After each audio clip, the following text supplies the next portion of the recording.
জন্মদিন পালনের মাধ্যমে আমরা নিজেদের বয়সটাকে নির্ধারণ করতে পারি এবং আগে চলা আমাদের যে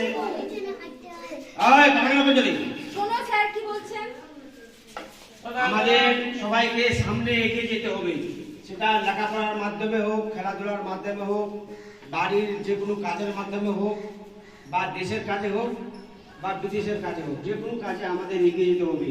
এবং এই বিশেষ কাজে এগিয়ে যাওয়ার জন্য আমাদের জন্মদিনটা যেমন আমাদের কাছে খুবই গুরুত্বপূর্ণ। আমরা যদি আমাদের বয়সটাকে ঠিকমতো কাজে লাগাই তাহলে কিন্তু আমরা উন্নতির শিখরে যেতে পারবো। আর আমরা যদি হেলাফেলা করে জীবনটা কাটাই এইদিকে, তাহলে আমাদের জীবনটা বিফলে যাবে। এই জন্য আমরা জন্মদিনের মাধ্যমে আমাদের সবাইকে ঠিক করতে হবে যে আমরা ঠিক কি করতে চাই, আমরা কি হতে চাই। মার খাওয়ার ইচ্ছা থেকে এই জন্য গুরুত্বপূর্ণ যে আমাদের ঠিক করতে হবে যে আমরা কি হতে চাই। তোমরা এখন ছোট শিশু, আমরা যেমন আজকে মাস্টার হয়ে গেছি, তো আমাদের লক্ষ্যে আমরা পৌঁছে গেছি।